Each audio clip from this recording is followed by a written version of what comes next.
홍유야, 미안하구나. 1468년 9월의 어느 깊은 밤, 창덕궁 침전의 공기는 무겁게 가라앉아 있었습니다. 침상 위에는 조선의 절대 권력자 제7대 왕 세조가 신음하고 있었죠. 하지만 그 모습은 우리가 아는 위험 있는 왕의 모습이 아니었습니다. 온몸을 뒤덮은 정체 모를 종기에서는 끊임없이 피와 고름이 흘러나왔고, 방 안은 숙련된 내관들조차 코를 찌르는 악취에 고개를 돌릴 정도로 처참했습니다. 13년 전 조카의 왕자를 빼앗고 수많은 충신을 피로 씻어내며 얻어낸 그 강력한 권력의 끝이 고작 이것이었을까요? 죽음을 직전에 둔 왕의 입에서 흘러나온 마지막 이름은 놀랍게도 홍이었습니다. 바로 그가 영월의 차가운 강가에서 죽음으로 몰아넣었던 어린 조카 단종의 본명이었죠. 평생을 악몽과 피부병에 시달리며 자신이 죽인 이들의 환영을 보아야 했던 남자. 내가 왕이 되지 않았더라면 우리는 평범한 숙부와 조카로 남았을까? 조선 역사상 가장 잔혹한 찬탈자이자 가장 고독했던 군주 세조. 그가 왕자를 얻기 위해 치렀던 충격적인 대가와 소름 돋는 최후의 기록을 지금 바로 공개합니다. 이 영상이 궁금하시다면 끝까지 시청해주시고 구독과 좋아요로 저희 채널에 큰 힘을 실어주시기 바랍니다. 1468년 9월 7일 창덕궁 수강궁 침전에는 긴장감이 흐르고 있었습니다. 세조의 병세가 급격히 악화된 것입니다. 온몸을 뒤덮은 종기에서는 끊임없이 피와 고름이 흘러나왔고 그 악취는 궁궐 전체를 가득 채웠습니다. 신하들은 차마 가까이 다가서지 못했고 어이들조차 속수무책이었습니다. 51세의 나이 13년간 왕위에 있었지만 단 하루도 편히 잠들지 못했던 세조는 이제 생의 마지막을 맞이하고 있었습니다. 아바마마, 몸을 추스르십시오. 조금만 더 버티십시오. 19세의 세자 해양대군이 눈물로 호소했지만 세조는 고개를 저었습니다. 아니다. 더 이상 시간이 없다. 당장 양위식을 준비하라. 세조의 목소리는 떨리고 있었습니다. 침전 밖에서는 한명회와 신숙주를 비롯한 중신들이 급히 모여들었습니다. 이들 모두 11년 전 단종을 몰아내고 세조를 왕으로 옹립했던 공신들이었습니다. 서둘러 진행된 양위식, 수강궁 중문에서 19세의 해양대군이 조선 제8대 왕 예종으로 즉위했습니다. 그날 밤 세조는 홀로 침상에 누워 있었습니다. 눈을 감으면 보이는 것은 11년 전 그날의 광경이었습니다. 영월 관아에서 목을 메고 죽은 17세 조카의 모습, 침전 마루에 피를 흘리며 쓰러진 김종서의 모습, 능지처참을 당하며 자신을 저주하던 성산문의 목소리가 귓가에 맴돌았습니다. 홍이야, 내가 잘못했구나.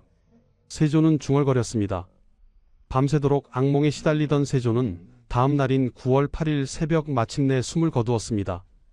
조선 역사상 가장 강력한 권력을 휘둘렀던 왕, 하지만 평생 죄책감과 공포에 시달려야 했던 한 남자의 51년생이 그렇게 끝났습니다. 그는 왜 이런 최후를 맞이해야 했을까요? 무엇이 이 사람을 이렇게 만든 걸까요? 때는 1417년으로 거슬러 올라갑니다. 태종 17년 11월 11일, 당시 충녕대군이었던 세종과 소원왕후 심씨 사이에서 둘째 아들이 태어났습니다. 바로 수양대군 훗날 세조가 될 아이였습니다. 어려서부터 수양대군은 남달랐습니다. 특히 무예에 뛰어났고 말타기와 활쏘기에서는 궁궐 안에서 따라올 자가 없을 정도였습니다. 호방한 성격에 대범한 기질을 가진 수양대군은 아버지 세종의 눈에 띄지 않을 수 없었습니다. 하지만 그에게는 치명적인 약점이 하나 있었습니다. 바로 차남이라는 사실입니다. 1421년 수양대군이 4살 때 형인 향세종의 장남이 세자로 책봉되었습니다. 훗날 문종이 될 이 형은 어려서부터 학문에 뛰어나 세종의 사랑을 독차지했습니다. 수양대군은 자라면서 깨달았습니다. 자신이 아무리 뛰어나도 왕이 될 수 없다는 사실을 말입니다. 1441년 7월 23일 수양대군에게 중요한 일이 일어났습니다. 형 세자빈이 아들을 낳은 것입니다. 바로 홍이, 훗날 단종이 될 아이였습니다. 그런데 불행하게도 세자빈 현덕왕후는 출산 직후 산후병으로 세상을 떠났습니다. 이 아이가 자라서 조선의 왕이 될 것이고 자신은 영원히 숙부로만 남을 것임을 수양대군은 알고 있었습니다. 세월이 흘렀습니다. 1450년 세종이 승하하고 형 문종이 왕위에 올랐습니다. 수양대군의 나이 33세였습니다. 하지만 형 문종은 오랜 지병인 등창으로 고생하고 있었습니다.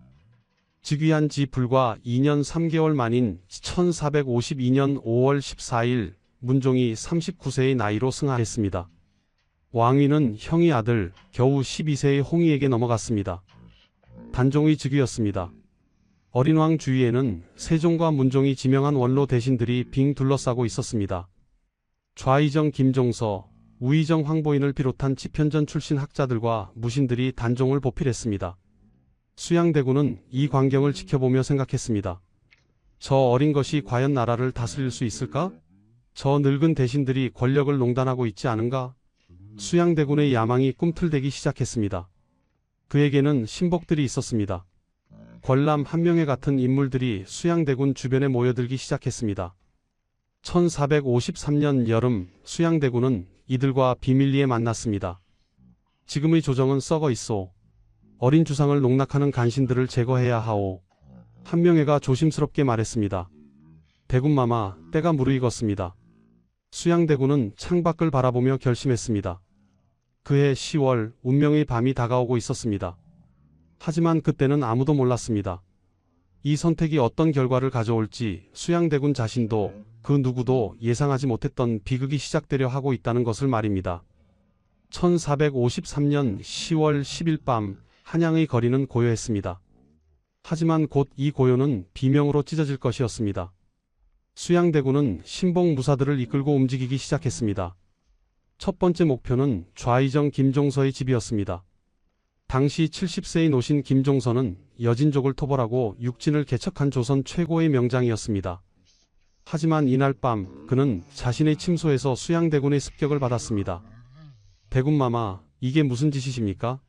김종서가 소리쳤지만 이미 늦었습니다. 수양대군은 직접 철퇴를 들어 김종서의 머리를 내리쳤습니다.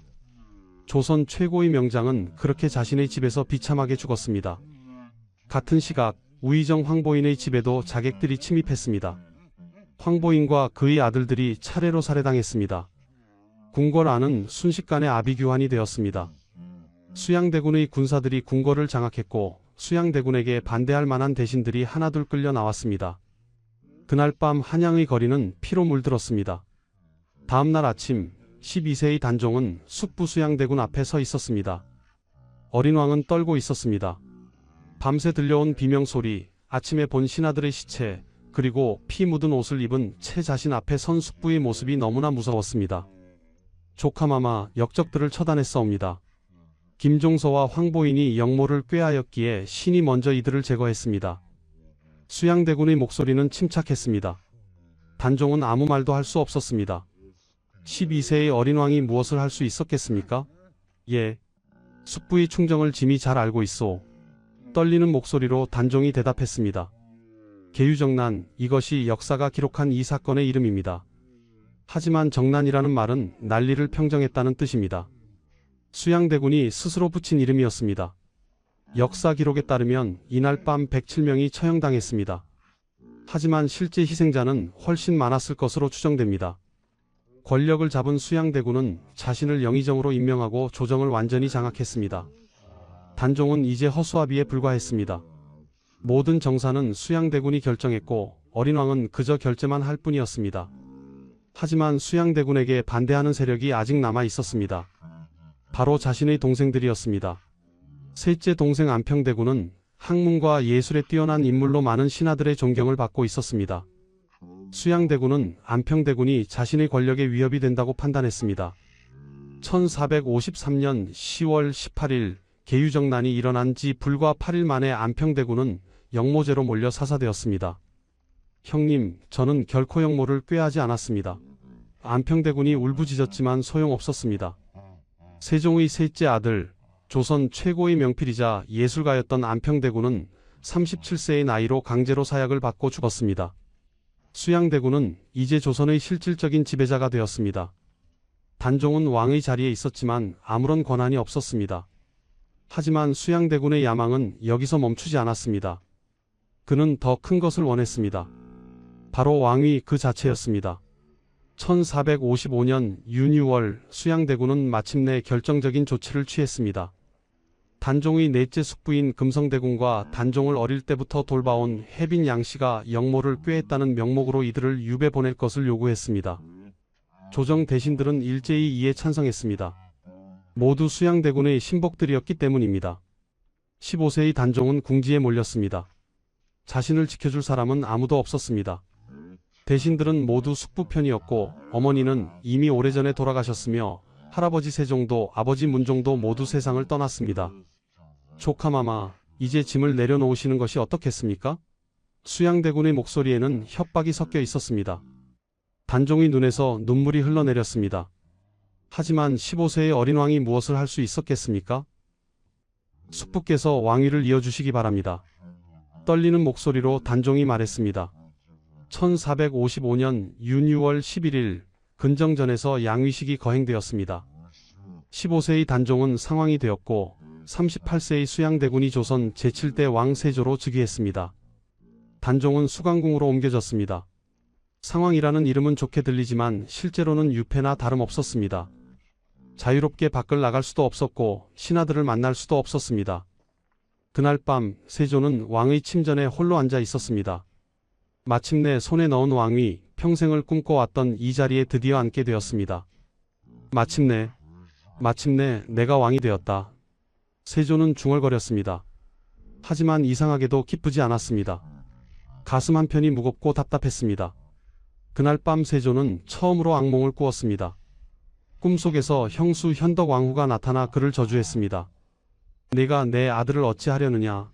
현덕왕후의 목소리가 귓가에 맴돌았습니다. 세조는 식은땀을 흘리며 깨어났습니다. 이것이 악몽의 시작이었습니다. 이날 이후 세조는 밤마다 악몽에 시달렸고 평생 편히 잠들지 못했습니다. 한편 조정의 분위기는 싸늘했습니다. 표면적으로는 모두 세조를 축하했지만 속으로는 달랐습니다. 특히 집현전 학자 출신들은 세조의 찬탈을 인정할 수 없었습니다. 성산문, 박팽년, 하위지, 이계, 유성원, 유흥부 이들은 세종과 문종의 은혜를 입은 인물들이었고 어린 원손을 보호하라는 유언을 받은 신하들이었습니다. 참고 또 참아야 합니다. 때가 올 것입니다.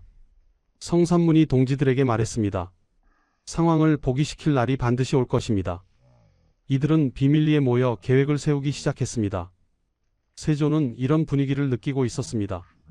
왕이 되었지만 불안했습니다. 언제 누가 자신을 공격할지 알 수 없었습니다. 그래서 더욱 강력한 통치를 했습니다. 집현전을 폐지하고 경연을 정지시켰습니다. 반대할 만한 세력을 미리 제거하려 한 것입니다.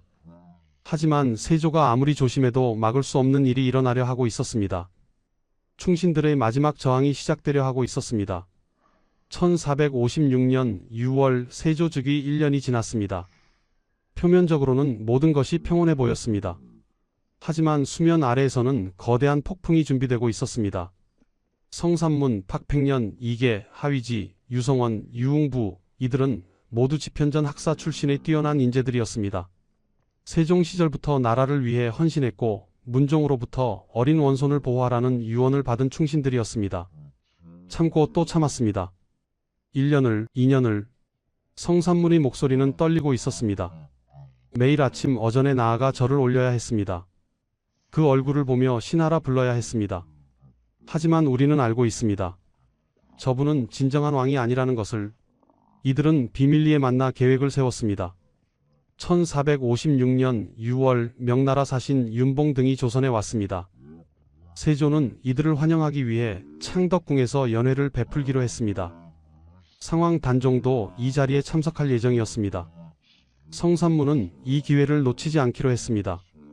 그의 아버지 성승과 유흥부가 벼룬검왕을 호위하는 무사으로 배치되었기 때문입니다. 계획은 간단했습니다.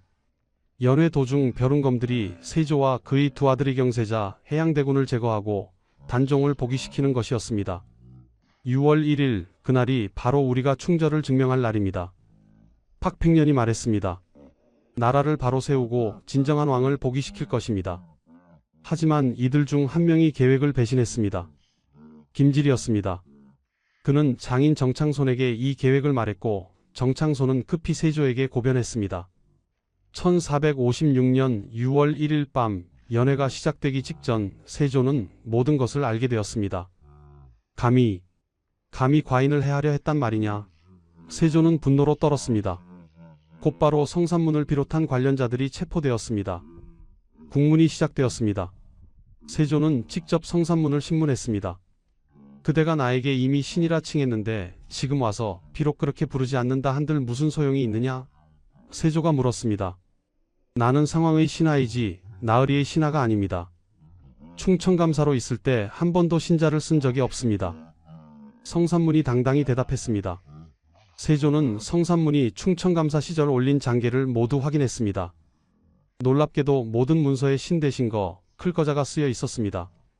성산문은 세조를 왕으로 인정하지 않았던 것입니다. 박팽년도 마찬가지였습니다. 진사, 박팽년은 세조를 상감이 아니라 진사라고 불렀습니다.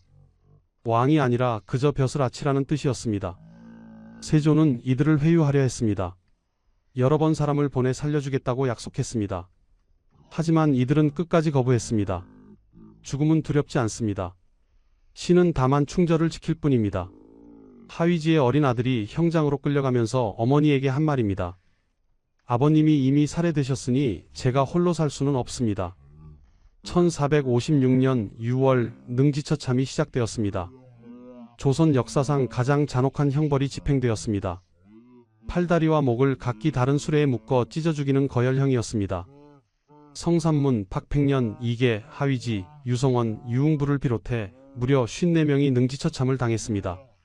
심지어 박팽년과 유성원은 형 집행 전에 자결했는데도 시체를 끌어내 거열형을 집행하는 잔혹함까지 보였습니다. 그들의 가족들도 참혹한 운명을 맞았습니다. 아버지, 아들, 형제, 조카들까지 모두 처형당했습니다.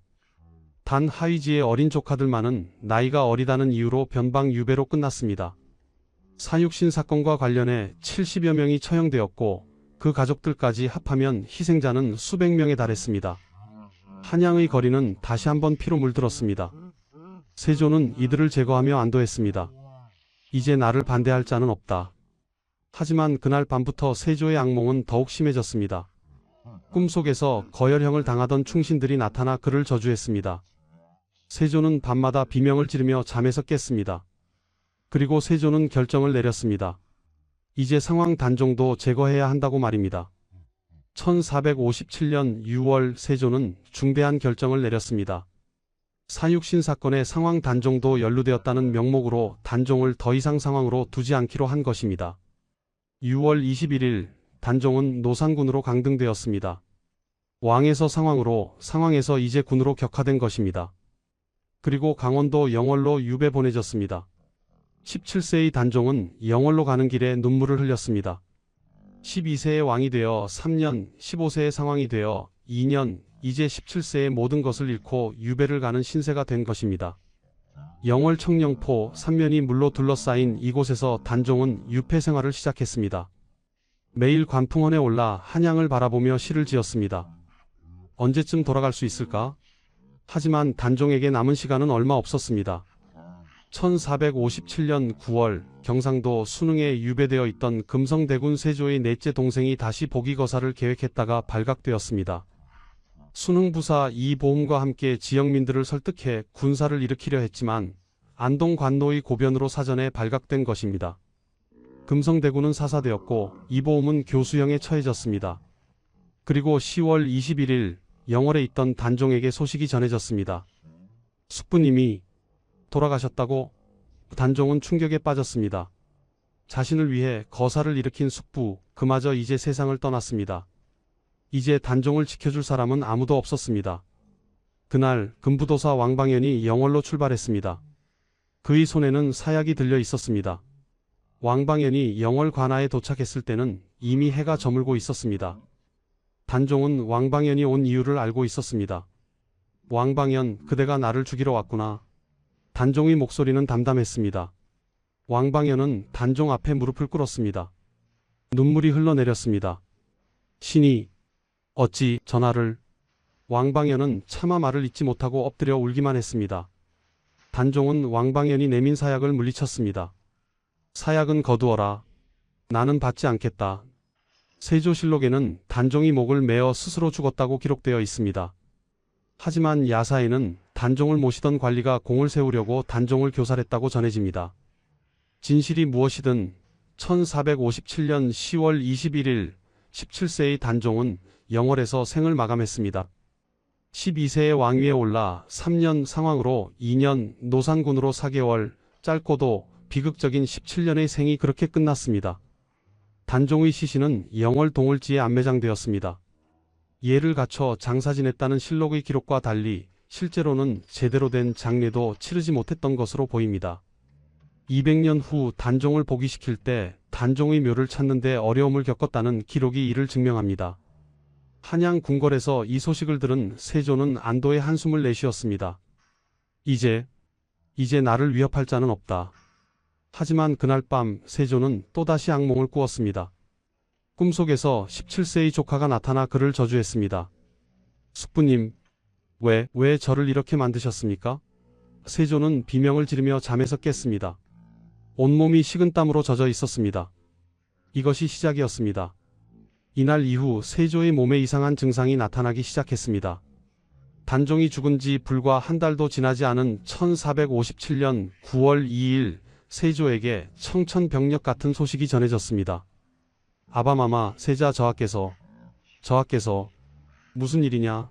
어서 말하라. 세자 저하께서 승하하셨습니다. 세조는 그 자리에 주저앉았습니다. 장남 의경세자 1438년생으로 이제 겨우 19세였던 아들이 갑자기 죽은 것입니다. 세조는 직접 의경세자의 침소로 달려갔습니다. 침상에 누워있는 아들의 얼굴은 창백했습니다. 의경세자는 평소에도 건강이 좋지 않았지만 이렇게 갑자기 죽을 줄은 아무도 몰랐습니다. 아들아, 내 아들아. 세조는 아들의 시신을 안고 통곡했습니다. 세조는 아들을 끔찍이 아꼈습니다. 아들이 병들었을 때는 직접 약을 챙겼고 자신의 사가로 옮겨 치료하기도 했습니다. 하지만 결국 아들을 살리지 못했습니다. 백성들 사이에서는 소문이 돌기 시작했습니다. 형수 현덕왕후의 저주다. 단종을 죽인 세조에게 현덕왕후가 저주를 내린 것이다. 전설에 의하면 세조가 꿈에서 형수 현덕왕후를 보았다고 합니다. 현덕왕후가 세조에게 침을 뱉으며 말했다고 합니다. 내가 내 아들을 죽였으니 나도 내 아들을 데려가겠다. 실제로는 의경세자가 단종보다 한 달 먼저 죽었기에 이 이야기는 야사일 뿐입니다. 하지만 백성들은 이를 믿었고 세조에게 인과응보가 시작되었다고 생각했습니다. 세조는 분노했습니다. 1457년 6월 26일 세조는 형수 현덕왕후를 폐서인시켰습니다. 명목은 현덕왕후의 가족이 단종 복위 운동에 가담했다는 것이었지만 실제로는 아들의 죽음에 대한 분노였을 것입니다. 더 나아가 세조는 현덕왕후의 능인 현능을 파헤쳤습니다. 형수와 형 문종이 함께 묻혀있던 능을 파헤쳐 현덕왕후의 관을 끄집어낸 것입니다. 관을 물가의 범람지역으로 옮겨 평민의 예로 다시 묻었습니다. 형에게도 형수에게도 엄청난 불경을 저지른 것이었습니다. 하지만 세조의 고통은 여기서 끝나지 않았습니다. 아들의 죽음 이후 세조는 밤마다 악몽에 시달렸습니다. 꿈속에서는 단종과 의경세자가 나타났고 사육신들이 나타나 그를 저주했습니다. 홍이야, 미안하구나. 아들아, 내가 잘못했구나. 세조는 잠을 이루지 못했습니다. 그리고 온몸에 이상한 증상이 나타나기 시작했습니다. 처음에는 작은 종기였습니다. 하지만 점점 번져나가기 시작했습니다. 온몸에 종기가 생겼고 그곳에서 끊임없이 피와 고름이 흘러나왔습니다. 어이들이 모든 방법을 동원했지만 낫지 않았습니다. 악취가 너무 심해 신하들도 가까이 다가서기 어려웠습니다. 세조는 온천욕을 즐겨 다녔습니다. 온양 온천을 비롯해 여러 곳의 온천을 찾아다니며 병을 고치려 했습니다. 하지만 소용없었습니다. 1466년 세조는 오대산 상원사에서 100일 기도를 드렸습니다. 문수보살에게 병을 낫게 해달라고 빌었습니다. 전설에 따르면 기도를 마치고 목욕을 하는데 동자승이 나타나 등을 밀어주었다고 합니다. 세조가 이 일을 말하지 말라고 하자 동자승이 대왕께서도 문수동자를 만났다는 말을 하지 마십시오라며 사라졌다고 합니다. 이후 세조는 오대산 상원사에 큰 시주를 했고 그곳에 자신의 피와 고름이 묻은 적삼을 봉안했습니다. 1984년 이 적삼이 발견되었을 때 실제로 피와 고름의 흔적이 남아 있었습니다. 세조의 고통이 얼마나 심했는지 알 수 있는 증거였습니다. 1457년 의경세자가 죽자 세조는 둘째 아들 해양대군을 세자로 책봉했습니다. 당시 해양대군의 나이는 8세였습니다. 원래라면 의경세자의 장남인 월산대군이 세손이 되어야 했지만 세조는 동생을 세자로 삼았습니다. 조카가 왕위를 찬탈할 수 있다는 것을 누구보다 잘 알고 있었기 때문일까요? 세조는 어린 세자를 보며 생각했습니다. 이 아이만은 지켜야 한다. 하지만 세조 자신도 알고 있었습니다. 자신의 몸이 점점 악화되고 있다는 것을, 이제 얼마 남지 않았다는 것을 말입니다. 1468년 9월 세조의 병세가 급격히 악화되었습니다. 온몸의 종기는 더욱 심해졌고 고름과 악취는 감당할 수 없을 정도였습니다. 51세의 세조는 자신의 죽음이 가까워졌음을 느꼈습니다. 세자를 불러라. 더 이상 시간이 없다. 세조의 목소리는 약했습니다. 19세의 세자 해양대군이 급히 침전으로 들어왔습니다. 아바마마, 세자야. 이제 내가 왕이 되어야 한다. 신숙주와 한명회를 믿어라. 이들이 너를 도울 것이다. 세조는 13년간 함께했던 신복들을 불러 세자를 부탁했습니다. 한명회와 신숙주, 구치관 등이 침전에 모였습니다. 세자를 잘 보필해 주시오. 부탁하오. 세조의 목소리는 간절했습니다. 1468년 9월 7일 급히 양위식이 준비되었습니다. 수강궁 중문에서 19세의 해양대군이 조선 제8대 왕 예종으로 즉위했습니다. 세조는 태상왕이 되었습니다. 하지만 태상왕의 자리는 단 하루뿐이었습니다. 그날 밤 세조는 홀로 침상에 누워 있었습니다. 창밖으로 달빛이 들어왔습니다. 세조는 천천히 눈을 감았습니다. 주마등처럼 지난 51년의 생이 스쳐 지나갔습니다. 1417년 세종의 둘째 아들로 태어나 수양대군으로 불리던 시절, 왕이 될 수 없다는 사실에 분노하던 젊은 시절, 1453년 계유정난의 그 피비린내 나는 밤, 1455년 마침내 손에 넣은 왕위, 1456년 능지처참을 당하던 충신들의 모습, 1457년 영월에서 죽은 조카 단종, 같은 해 죽은 아들 의경세자, 그리고 13년간 시달린 악몽과 병. 내가 왕이 되지 말았어야 했는가? 세조는 중얼거렸습니다. 권력을 얻었지만 평화는 얻지 못했구나. 홍이야, 미안하구나. 삼촌이 잘못했다. 1468년 9월 8일 새벽 세조는 수강궁 정전에서 조용히 숨을 거두었습니다.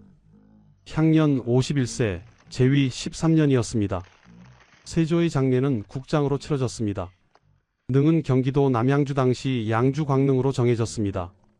하지만 세조의 죽음으로 비극이 끝난 것은 아니었습니다. 19세에 즉위한 예종은 아버지 세조의 병간호를 하느라 자신의 몸을 돌보지 못했습니다. 즉위 후 얼마 지나지 않아 예종의 발에 종기가 생기기 시작했습니다. 발이 점점 썩어 들어갔고 고통이 극심했습니다. 1469년 11월 28일 즉위한 지 불과 1년 2개월 만에 예종이 승하했습니다. 향년 20세였습니다. 세조의 두 아들 의경세자는 19세에, 예종은 20세에 모두 요절한 것입니다. 이것이 우연이었을까요? 백성들은 수군거렸습니다. 인과응보다. 조카를 죽인 대가를 아들들이 치른 것이다. 예종이 죽자 왕위는 의경세자의 둘째 아들인 13세 자을상군에게 넘어갔습니다. 바로 성종입니다. 결국 왕통은 세조의 장남 의경세자의 혈통으로 돌아온 것입니다. 성종은 즉위 후 아버지 의경세자를 덕종대왕으로 추존했습니다. 세조가 그토록 지키려 했던 둘째 아들의 혈통은 끊어졌고 왕위는 장남의 후손에게 돌아간 것입니다. 세조가 죽고 세월이 흘렀습니다. 세조의 후손들이 대대로 왕위를 이었고 조선은 계속되었습니다. 하지만 영월에 묻혀있던 단종의 이야기는 결코 잊히지 않았습니다. 영월 백성들은 단종이 묻힌 곳을 기억하고 있었습니다. 비록 공식적으로는 노산군의 묘라고 불렸지만 그들은 단종을 왕으로 생각했습니다. 1541년 단종이 죽은 지 84년이 지난 중종 36년의 일입니다. 영월 군수 박충원이 부임했습니다. 그는 오래전부터 전해 내려오는 이야기를 들었습니다. 영월 어딘가에 노산군의 묘가 있다는 것이었습니다. 박충원은 직접 백성들을 만나 물었습니다. 노산군의 묘가 어디 있어? 영월의 호장이었던 엄흥도의 후손들이 나타났습니다. 저희 선조 엄흥도께서 단종대왕의 시신을 수습하여 동을지산에 모셨습니다. 박충원은 그곳으로 가보았습니다. 허름한 무덤이 하나 있었습니다. 풀이 무성하게 자라 있었고 비석도 없었습니다. 84년 동안 아무도 돌보지 않은 무덤이었습니다. 박충원은 눈물을 흘렸습니다. 조선의 왕이었던 분이 이렇게. 그는 즉시 조정에 보고했고 중종의 허락을 받아 묘역을 정비했습니다. 비록 왕릉의 예는 갖추지 못했지만 적어도 제대로 된 무덤의 모습을 갖추게 되었습니다. 1580년 선조 13년에는 상석과 표석, 장명 등 망주석이 세워졌습니다. 조금씩 단종의 묘가 복원되어 가고 있었습니다. 하지만 여전히 단종은 공식적으로 노산군이었습니다. 왕이 아니라 군이었고 역적으로 기록되어 있었습니다. 세조의 후손들이 왕위를 이었기 때문에 단종의 복권은 쉽지 않았습니다. 세조를 부정하면 그 이후 모든 왕들의 정통성이 흔들리기 때문이었습니다. 시간은 계속 흘러 1681년 숙종 7년에 이르렀습니다. 단종이 죽은 지 224년이 지났습니다. 숙종은 세조의 10대 손이었습니다. 조정에서는 단종 복권에 대한 논의가 시작되었습니다. 서인과 노론을 중심으로 노산군을 복권해야 한다는 목소리가 높아졌습니다. 이들은 세조를 옹호했던 훈구파와 대립하며 성장한 살림 세력의 후손들이었습니다. 단종 대왕의 죽음은 억울한 것입니다. 세조께서 왕위에 오른 것은 인정하되 단종 대왕을 복권하는 것은 별개의 문제입니다. 1681년 7월 숙종은 특명을 내렸습니다. 노산군을 노산대군으로 추봉하라. 군에서 대군으로 승격된 것입니다. 아직 왕은 아니었지만 중요한 한 걸음이었습니다. 그리고 17년이 더 흘렀습니다. 1698년 숙종 24년 11월 6일 드디어 그날이 왔습니다. 전 현감 신규가 상소를 올렸습니다. 노산대군을 복위시켜야 합니다. 단종 대왕의 죽음은 세조를 모시던 신하들의 강요 때문이었습니다. 단종 대왕을 복위시킨다고 해서 세조께 누가 되는 것은 아닙니다. 조정은 격론을 벌였습니다. 하지만 결국 숙종은 결단을 내렸습니다. 노산대군을 복위하고 묘호를 단종이라 하라. 그리고 능호를 장능이라 하라. 1698년 11월 6일 단종은 정식으로 조선의 왕으로 복권되었습니다. 죽은 지 241년 만의 일이었습니다. 예를 지키고 의를 잡는다는 뜻의 단종이라는 묘호를 받았습니다. 정식 시호는 단종공의 온문 순정 안장경 순도뇨 대왕이었습니다. 단종비 송씨에게도 정순왕후라는 시호가 내려졌습니다. 그리고 사육신도 복권되었습니다. 성삼문, 박팽년, 이계, 하위지, 유성원, 유웅부 이들에게 관직이 회복되었고 충신으로 기록되었습니다. 노산군 일기는 단종실록으로 이름이 바뀌었습니다. 단종의 묘인 장릉을 조성하기 위해 조정에서 직관들을 보냈습니다. 그런데 놀라운 일이 일어났습니다. 직관들이 묘를 살펴보니 이미 그 자리가 천하의 명당이었던 것입니다. 1457년 영월 호장 엄흥도가 급히 묻었던 그 자리가 이미 최고의 명당이었습니다. 이장할 필요가 없습니다. 이미 최고의 자리에 계십니다. 그래서 묘는 그대로 두고 능의 제도만 정비했습니다. 단종의 시신을 수습했던 엄흥도에게도 상이 내려졌습니다. 그의 후손들에게 벼슬이 주어졌고 죽은 엄흥도에게는 공조판서의 벼슬이 추중되었습니다. 1877년 고종 14년에는 충의공이라는 시호까지 받았습니다. 영월의 미천한 호장이 정승의 벼슬을 받은 것입니다. 그의 충절을 후세가 얼마나 높이 평가했는지 알 수 있습니다. 숙종은 왜 단종을 복권시켰을까요? 물론 정치적 이유도 있었습니다. 서인과 노론의 입김이 작용했고 훈구파 세력을 견제하려는 의도도 있었습니다. 하지만 더 근본적인 이유가 있었습니다. 바로 정의와 도덕의 회복이었습니다. 조선은 성리학을 국가 이념으로 삼은 나라였습니다. 유교의 가장 중요한 가치는 인의예지였습니다. 그런데 세조의 찬탈은 이 모든 가치를 부정하는 것이었습니다. 조카에게서 왕위를 빼앗고 충신들을 죽이고 마침내 조카까지 죽인 것은 어떤 명분으로도 정당화될 수 없었습니다. 241년이 걸렸지만 결국 역사는 정의를 회복했습니다. 단종은 왕으로 복권되었고 충신들은 명예를 되찾았습니다.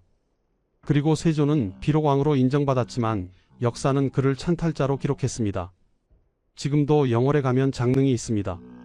매년 단종제가 열리고 수많은 사람들이 찾아와 단종을 추모합니다.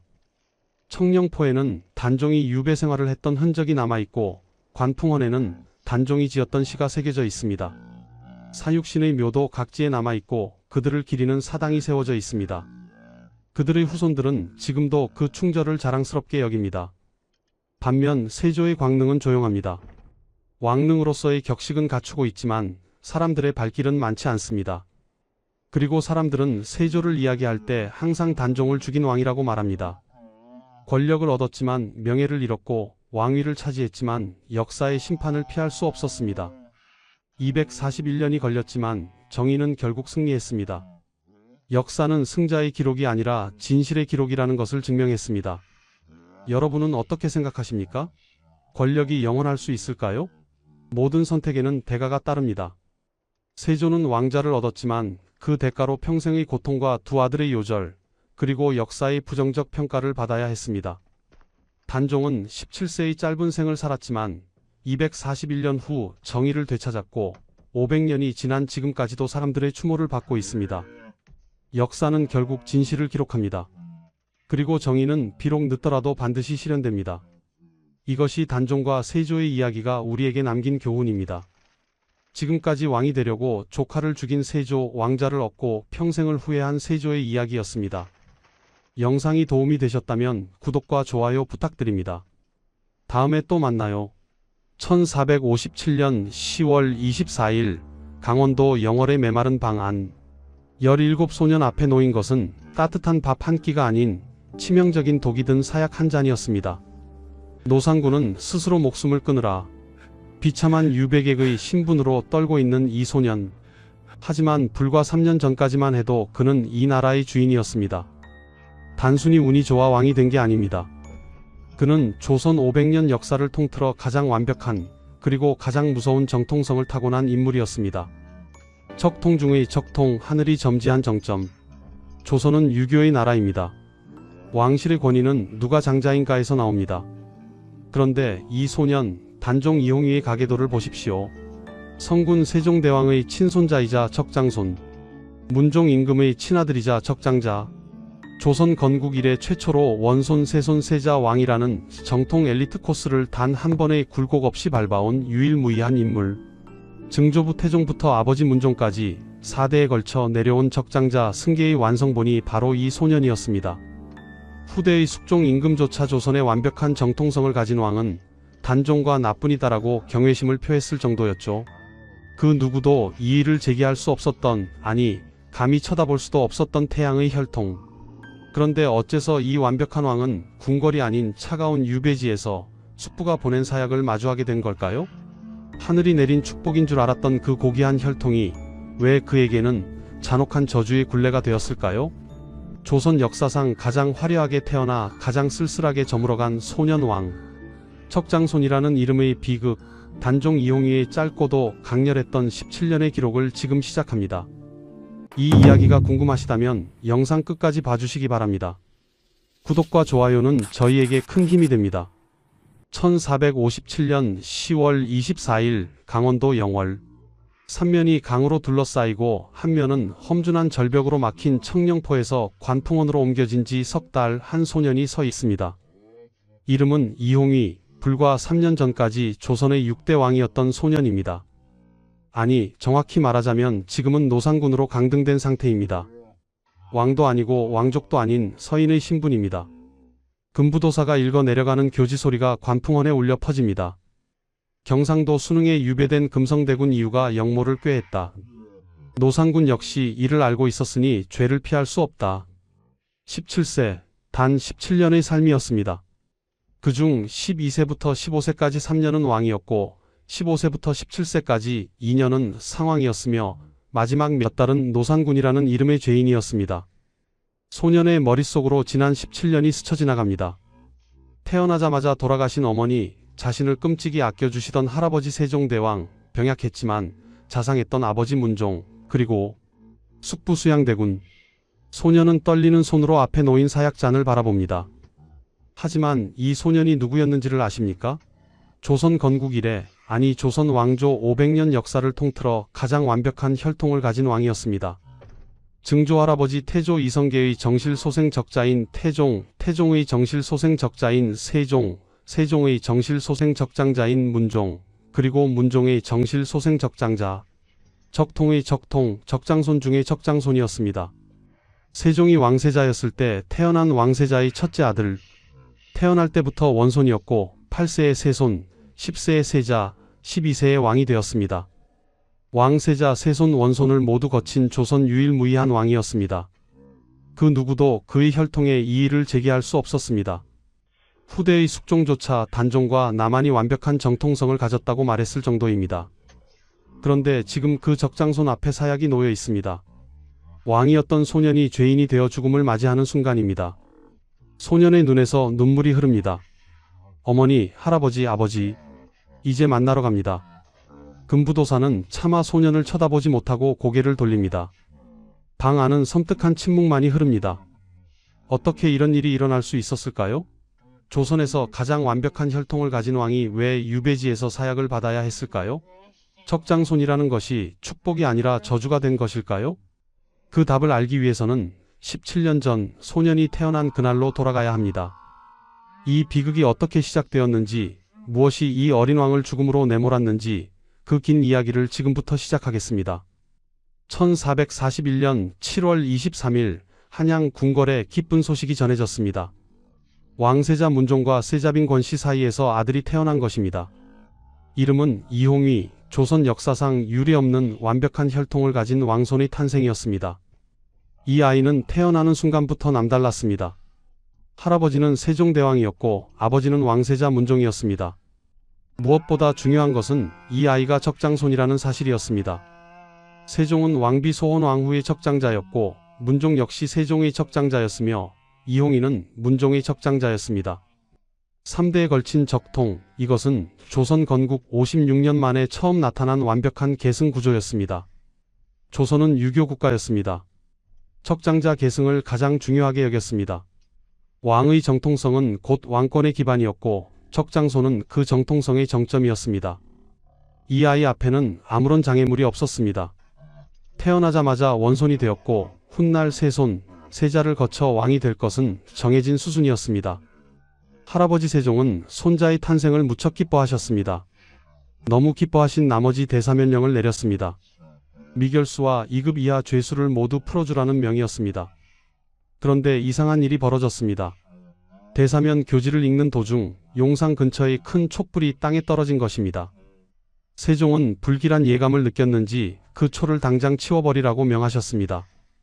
그리고 그 불길한 예감은 현실이 되었습니다. 다음 날 1441년 7월 24일 아이를 낳은 지 하루 만에 세자빈 권씨가 세상을 떠난 것입니다. 산후병이었습니다. 당시 의학으로는 어쩔 도리가 없었습니다. 이홍이는 태어난 지 하루 만에 어머니를 잃었습니다. 어머니의 얼굴조차 기억할 수 없는 아이가 되어버렸습니다. 세자빈 권씨는 후에 현덕왕후로 추존되어 소릉에 묻혔습니다. 하지만 어린 이홍이는 어머니가 누구인지도 모르고 자라야 했습니다. 그렇다면 이 어린아이를 누가 키웠을까요? 바로 세종의 후궁 혜빈 양씨였습니다. 혜빈 양씨는 이홍이가 태어나기 얼마 전에 아들을 낳았습니다. 그런데 혜빈은 자신의 아들을 제쳐두고 이홍이에게 직접 젖을 물렸습니다. 적장손을 키우는 것이 그만큼 중요한 일이었기 때문입니다. 어머니 소헌왕후가 1446년에 돌아가신 후 혜빈 양씨는 이홍이의 가장 든든한 보호자가 되었습니다. 왕실에서 혜빈의 힘은 날로 커져갔습니다. 이홍이는 어릴 때부터 총명하기로 유명했습니다. 할아버지 세종은 손자를 무척 아꼈습니다. 내 적장손은 총명하고 어질다. 이 아이가 조선을 이끌 것이다. 세종은 손자를 직접 가르치셨습니다. 왕이 될 아이에게 필요한 모든 것을 교육하셨습니다.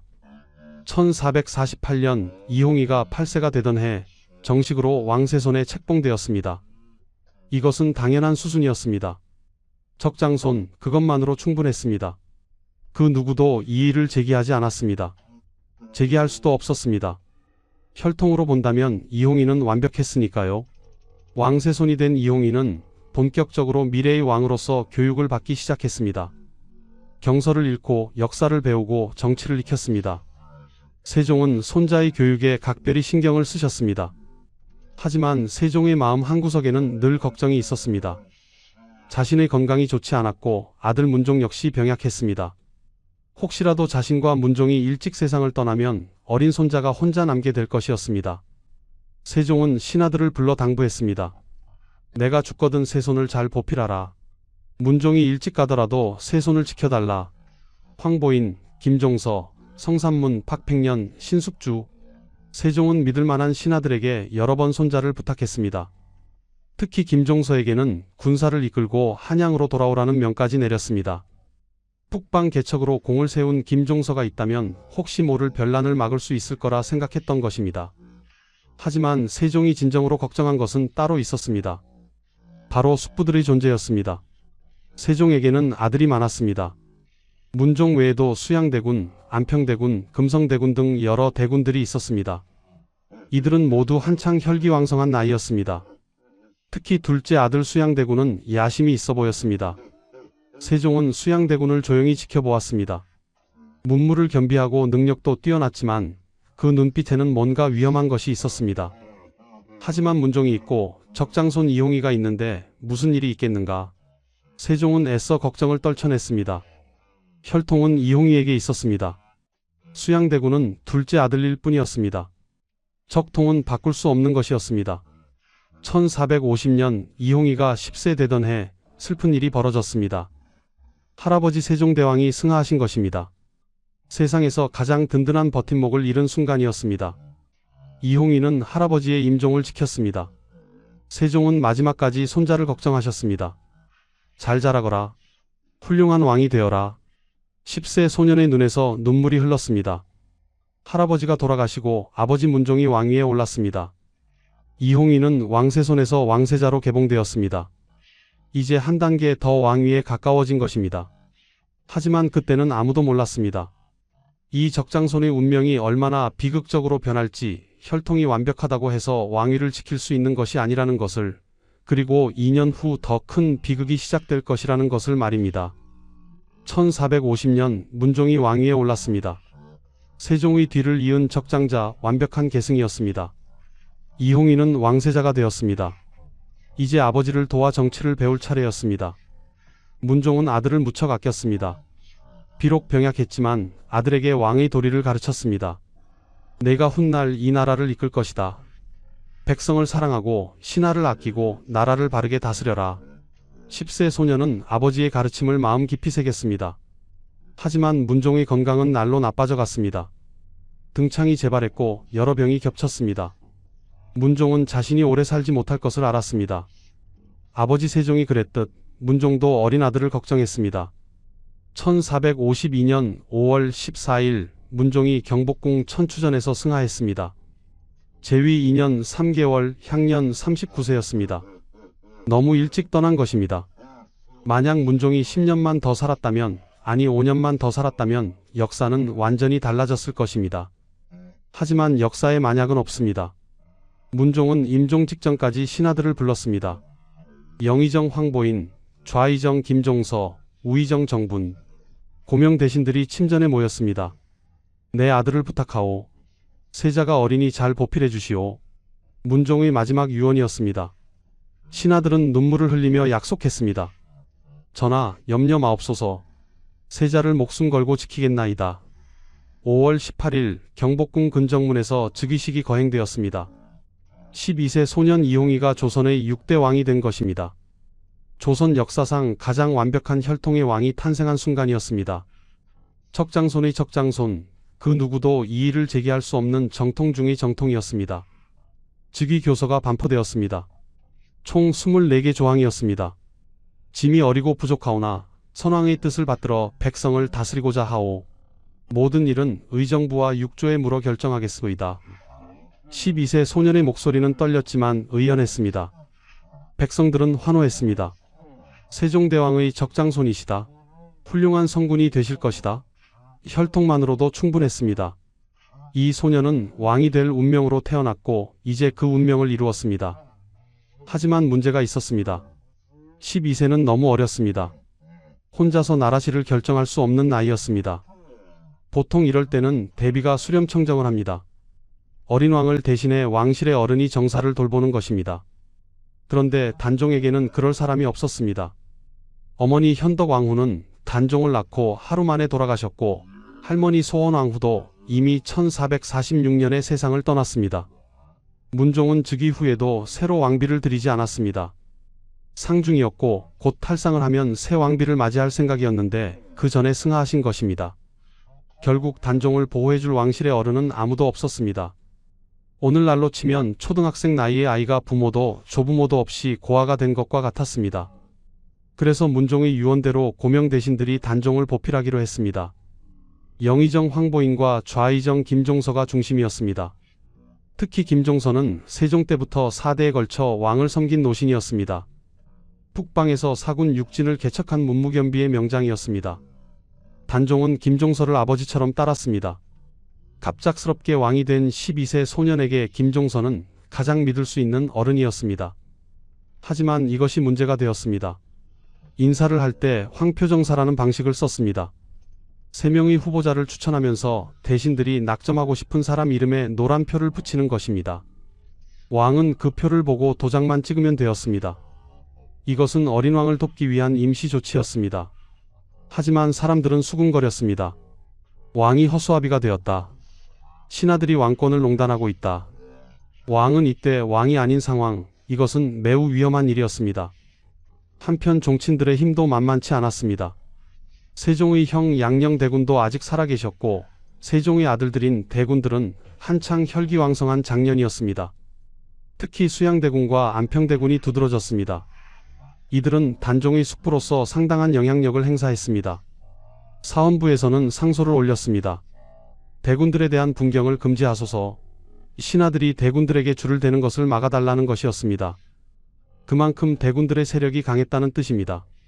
수양대군은 조용히 지켜보고 있었습니다. 조카가 왕이 되었지만 실권은 김종서 등 대신들에게 있었습니다. 그리고 조카는 너무 어렸습니다. 혈통은 완벽하지만 나이가 문제로다. 수양대군은 측근들을 모으기 시작했습니다. 한명회, 권람, 홍윤성, 홍달손. 그들은 은밀히 만나 무언가를 계획했습니다. 하지만 표면적으로 수양대군은 충실한 숙부였습니다. 조카를 보호한다는 명분으로 여러 관직을 맡았습니다. 아무도 그의 속내를 알지 못했습니다. 단종은 총명한 아이였습니다. 비록 어렸지만 왕으로서의 자질을 갖추고 있었습니다. 경연에서 논어를 강론할 때 사무사란 무슨 뜻이요? 라고 물었습니다. 팍팽년이 대답했습니다. 생각에 간사함이 없고 마음이 바름을 뜻하옵니다. 단종은 고개를 끄덕였습니다. 과인도 그렇게 살겠노라. 12세 소년은 훌륭한 왕이 되고 싶었습니다. 할아버지 세종처럼 아버지 문종처럼 백성을 사랑하는 왕이 되고 싶었습니다. 하지만 현실은 녹록지 않았습니다. 권력은 대신들에게 있었고 숙부들은 호시탐탐 기회를 노렸습니다. 척장손이라는 완벽한 혈통도 왕이라는 지위도 12세 소년을 지켜주기에는 부족했습니다. 세종과 문종이 그토록 걱정했던 일이 현실이 되고 있었습니다. 단종 즉위 1년 만에 그 걱정은 폭풍이 되어 몰아칠 것입니다. 1453년 10월 10일 밤 한양거리에 피비린내가 진동했습니다. 그날 밤 무슨 일이 있었던 것일까요? 수양대군이 움직인 것입니다. 한명회, 권람, 홍윤성, 홍달손 등 측근들과 함께 오랫동안 준비해온 계획을 실행에 옮겼습니다. 가장 먼저 좌의정 김종서의 집으로 향했습니다. 수양대군은 직접 김종서를 찾아갔습니다. 영감, 급히 여쭐 일이 있어. 깊은 밤 수양대군이 찾아온 것을 이상하게 여긴 김종서가 나왔습니다. 그 순간 수양대군이 손에 든 철퇴를 내리쳤습니다. 70세 노신 김종서는 그 자리에서 쓰러졌습니다.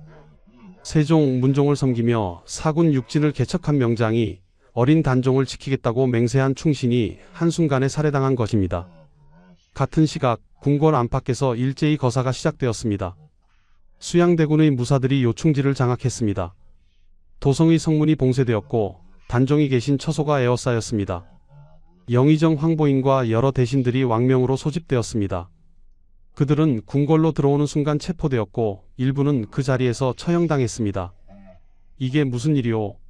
역적들을 제거하는 것이오. 한밤중에 궁궐은 아수라장이 되었습니다. 12세 단종은 침전에서 이 모든 소리를 들었습니다. 칼 부딪히는 소리, 비명소리, 발소리. 어린 왕은 두려움에 떨었습니다. 무슨 일이 벌어지고 있는 것일까요? 잠시 후 수양대군이 단종 앞에 나타났습니다. 피가 묻은 옷을 입은 채로 말입니다. 전하, 역적들을 제거했사옵니다. 역적이라니 무슨 말씀이시옵니까? 황보인과 김종서가 안평대군과 결탁하여 모반을 꾀했사옵니다. 신이 이를 미리 알고 처단했사옵니다. 12세 소녀는 숙부를 바라보았습니다. 방금 전까지 자신을 보필하던 신하들이 역적이라고 했습니다. 자신을 아버지처럼 돌봐주던 김종서가 죽었다고 했습니다. 그럴 리가. 김영감께서. 단종의 목소리는 떨렸습니다. 하지만 무엇을 할 수 있었을까요? 12세 소년이 무엇을 할 수 있었을까요? 수양대군은 교지를 내밀었습니다. 전하, 옥새를 찍으시옵소서. 역적을 처단했다는 교지였습니다. 단종의 손이 떨렸습니다. 옥새를 들어 올렸지만 손에 힘이 들어가지 않았습니다. 전하, 수양대군의 목소리가 날카로웠습니다. 단종은 떨리는 손으로 옥새를 찍었습니다. 탁! 그 소리와 함께 모든 것이 끝났습니다. 김종서, 황보인, 정분 등 고명 대신들이 역적으로 몰려 죽었습니다. 수양대군의 동생 안평대군도 강화도로 유배되었다가 얼마 후 사사되었습니다. 실권은 완전히 수양대군에게 넘어갔습니다. 수양대군은 영의정부사가 되었고 이병조를 겸직하며 행정권과 군사권을 모두 장악했습니다. 단종은 왕이었지만 왕이 아니었습니다. 이름만 있는 허수아비가 되어버렸습니다. 조회에 나가도 발언권이 없었습니다. 모든 결정은 수양대군이 내렸습니다. 전하, 이렇게 처리하는 것이 좋겠사옵니다. 경의 뜻대로 하라. 단종이 할 수 있는 말은 이것뿐이었습니다. 혈통은 완벽했지만 힘은 없었습니다. 적장손이었지만 꼭두각시였습니다. 단종은 매일 밤 악몽에 시달렸습니다. 김종서 영감의 얼굴이, 황보인 영감의 얼굴이 꿈에 나타났습니다. 전하, 저희를 지켜주지 못하셨나이다. 용서하시오. 과인이 어려서. 12세 소녀는 울면서 잠에서 깼습니다. 낮에는 궁궐 안에 갇혀 지냈습니다. 숙부의 눈치를 보며 하루하루를 견뎠습니다. 이 사람은 내 숙부이시다. 아버지의 동생이시다. 단종은 스스로에게 되뇌었습니다. 하지만 내 신하들을 죽였다. 나를 꼭두각시로 만들었다. 마음속에서 두 가지 생각이 싸웠습니다. 나는 왕이다. 적장손이다. 세종대왕의 적손이다. 하지만 현실은 냉혹했습니다. 왕이라는 이름만 있을 뿐 아무것도 할 수 없었습니다.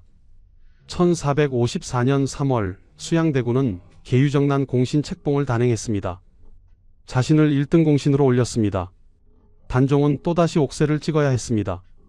전하, 공신 책봉 교지에 옥새를 찍으시옵소서. 탁! 그렇게 1년이 흘렀습니다. 1453년 10월부터 1454년까지 단종은 철저히 고립되었습니다.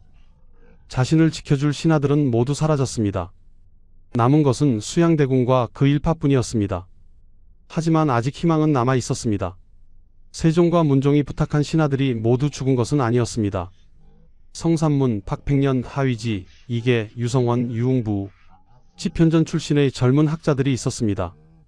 이들은 조용히 숨죽이며 때를 기다리고 있었습니다. 우리는 선왕의 유명을 받들었다. 적장손을 지켜야 한다. 밤마다 은밀히 모여 계획을 세웠습니다. 하지만 수양대군의 감시는 철저했습니다. 그들은 참고 또 참아야 했습니다. 그렇게 2년이라는 시간이 흘렀습니다. 1453년부터 1455년까지 2년, 단종에게는 지옥과 같은 시간이었습니다. 왕이라는 이름만 있을 뿐 아무 권한도 없었습니다.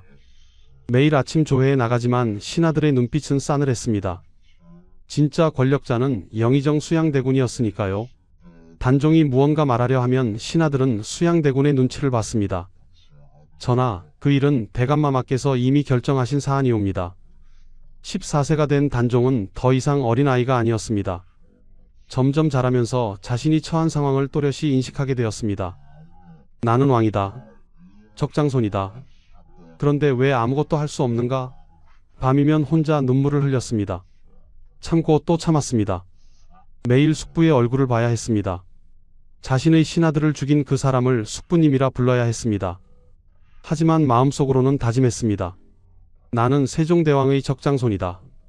언젠가는 왕권을 되찾을 것이다. 한편 궁궐 밖에서는 음모가 진행되고 있었습니다. 성삼문, 박팽년, 하위지, 이계, 유성원, 유웅부, 이들은 세종이 아끼던 지편전 학사 출신들이었습니다. 우리는 선왕의 유명을 받았소. 적장손을 지켜야 하오. 성산문의 목소리는 단호했습니다. 하지만 수양대군의 세력이 너무 강하오. 박팽년이 걱정스럽게 말했습니다. 그렇다고 가만히 있을 수는 없지 않소? 정통을 지켜야 하오. 적장손께서 왕위에 계셔야 하오. 하위지가 주먹을 불끈 쥐었습니다. 이들은 은밀히 만나 계획을 세웠습니다. 하지만 조심해야 했습니다. 수양대군의 첩자가 어디에나 있었으니까요. 1455년 초 분위기가 이상하게 흘러갔습니다. 수양대군의 측근들이 단종에게 압박을 가하기 시작했습니다. 전하께서는 아직 어리시니 대감마마께 양해하시는 것이 어떠하시옵니까? 처음에는 은근히 넌지시 던지는 말이었습니다. 단종은 모른 척했습니다. 하지만 압박은 점점 강해졌습니다. 금성대군과 혜빈 양씨가 문제였습니다. 금성대군은 세종의 6째 아들로 단종을 진심으로 아끼는 숙부였습니다. 혜빈 양씨는 단종을 어릴 때부터 키운 유모나 다름없었습니다. 이 두 사람이 수양대군의 횡포에 반대하고 나섰던 것입니다. 이는 옳지 않은 일이오. 금성대군이 수양대군에게 항의했습니다. 형님께서는 조카를 이렇게 대하실 수 있어? 하지만 수양대군은 냉정했습니다. 국가를 위한 일이오. 혜빈 양씨도 단종을 보호하려 했습니다. 어린 주상을 지켜야 합니다. 하지만 이들의 저항은 오히려 화를 불렀습니다. 1455년 윤유월 신하들이 상소를 올렸습니다. 금성대군과 혜빈 양씨가 영모를 꾀하고 있사옵니다. 유배 보내소서. 단종은 떨었습니다. 자신을 지키려던 사람들이 또 희생양이 되는 것이었습니다. 안 돼요. 금성 숙부와 혜빈은 역적이 아니오. 하지만 단종의 항변은 묵살되었습니다. 신하들은 계속 압박했습니다. 전하, 결단을 내리셔야 하옵니다. 단종은 궁지에 몰렸습니다. 그리고 마침내 최악의 순간이 왔습니다. 전하, 대감마마께 양위하소서. 수양대군의 측근들이 단종을 에워쌌습니다. 15세 소녀는 사방을 둘러보았습니다. 자신을 지켜줄 사람은 아무도 없었습니다. 할아버지도 아버지도 충신들도 모두 사라졌습니다. 단종은 무릎이 꺾였습니다. 1455년 윤유월 11일 단종은 수양대군에게 왕위를 넘겼습니다. 정확히는 넘긴 것이 아니라 빼앗긴 것이었습니다. 강제 양위였습니다. 옥새를 건네는 단종의 손은 떨렸습니다. 숙부님, 부디 백성을 잘 돌봐주소서. 15세 소년의 목소리는 처절했습니다. 수양대군은 옥새를 받아들었습니다. 그리고 즉위하여 세조가 되었습니다. 단종은 상황으로 물러났습니다. 왕에서 상황으로, 권력에서 완전히 밀려난 것입니다. 창덕궁 수강궁으로 거처를 옮겼습니다. 왕도 아니고 신하도 아닌 어정쩡한 존재가 되었습니다. 적장손이었지만 쫓겨난 왕이었습니다. 혈통이 완벽해도 왕위를 지킬 수 없었습니다. 힘이 없으면 정통성도 소용없었습니다. 단종은 수강궁에 홀로 앉아 있었습니다. 15세 소년의 눈에서 눈물이 흘렀습니다. 할아버지, 아버지, 용서하소서. 과인이 왕위를 지키지 못했습니다. 하지만 이것이 끝이 아니었습니다. 더 큰 비극이 기다리고 있었습니다. 수강궁에 갇혀 지내던 단종을 구하려는 움직임이 있었습니다. 성산문 등 사육신이 마지막 계획을 세우고 있었던 것입니다. 반드시 상황을 복위시켜야 하오. 하지만 그들은 알지 못했습니다. 이 계획이 실패하면 단종에게 어떤 일이 벌어질지를 말입니다.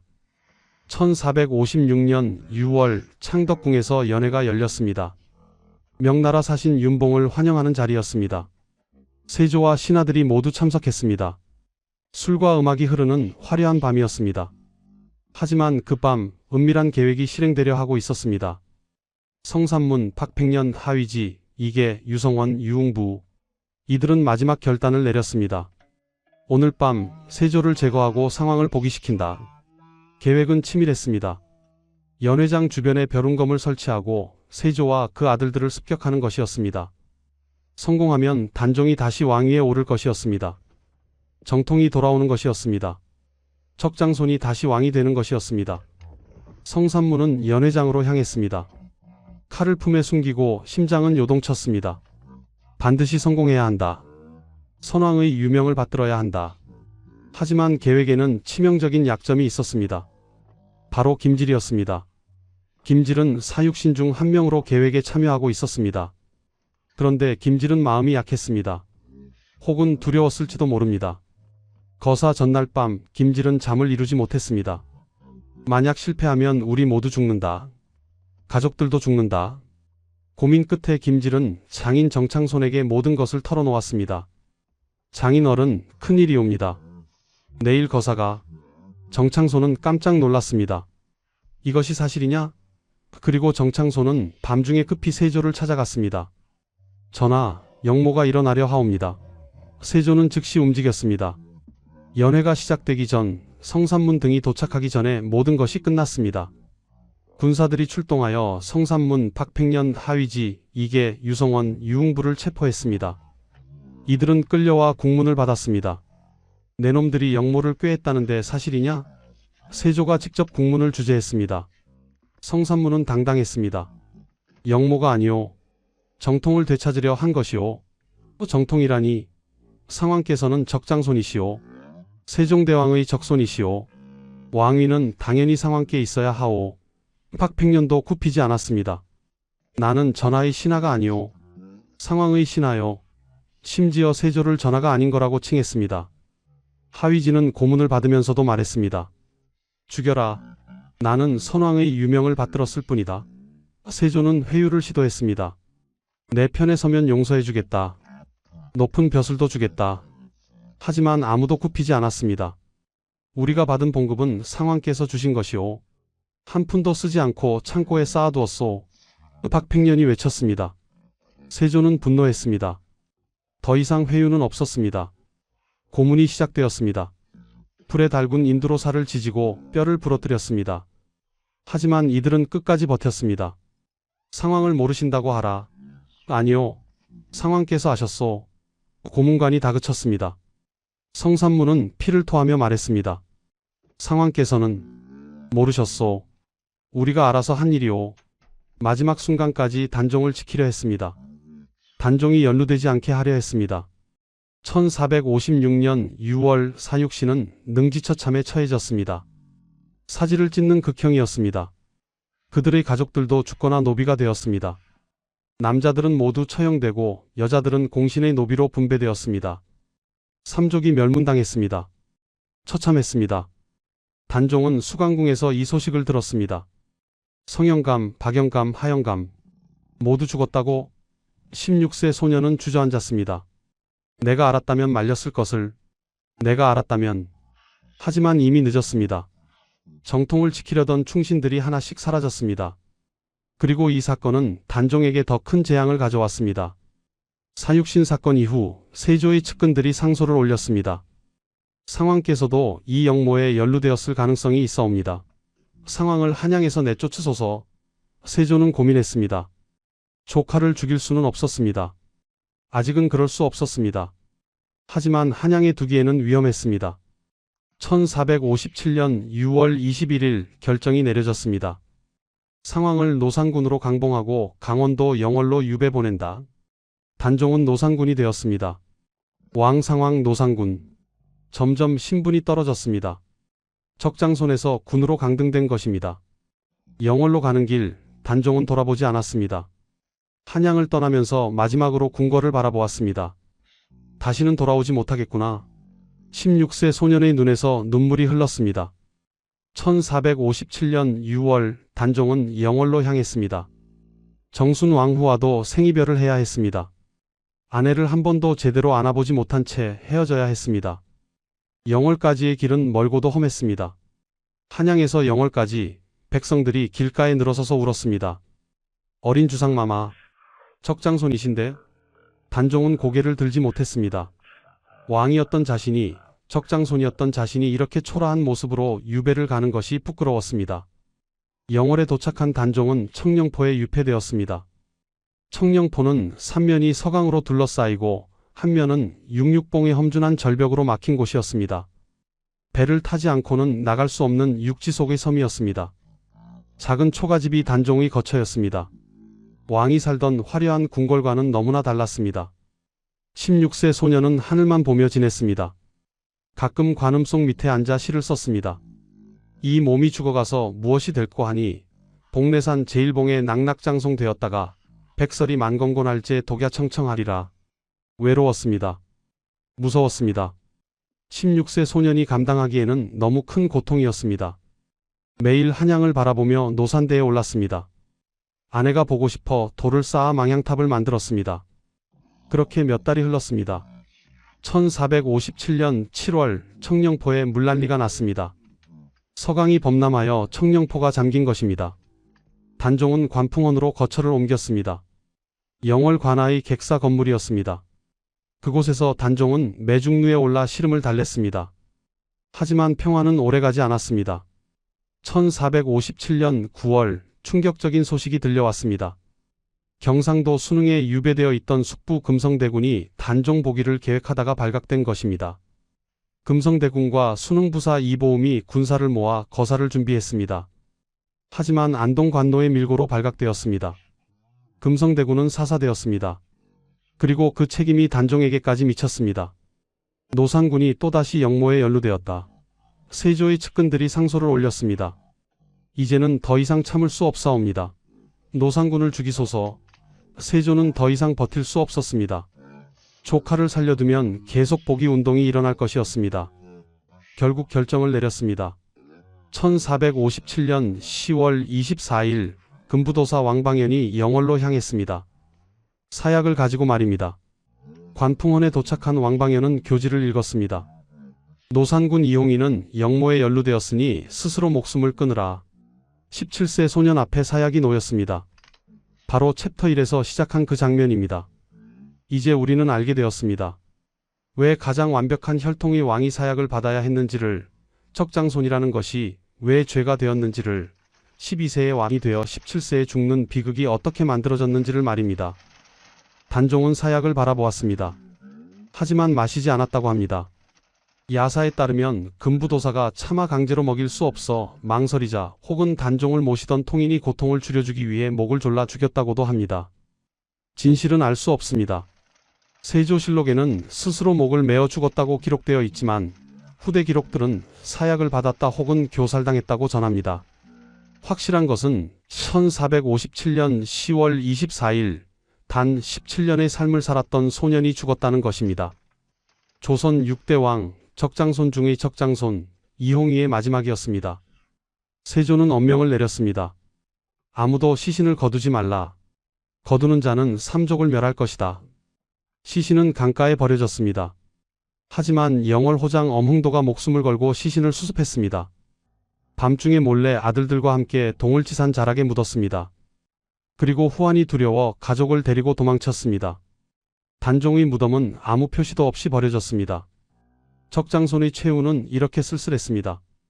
1457년 단종이 죽은 직후 세조는 더욱 잔인한 일을 저질렀습니다.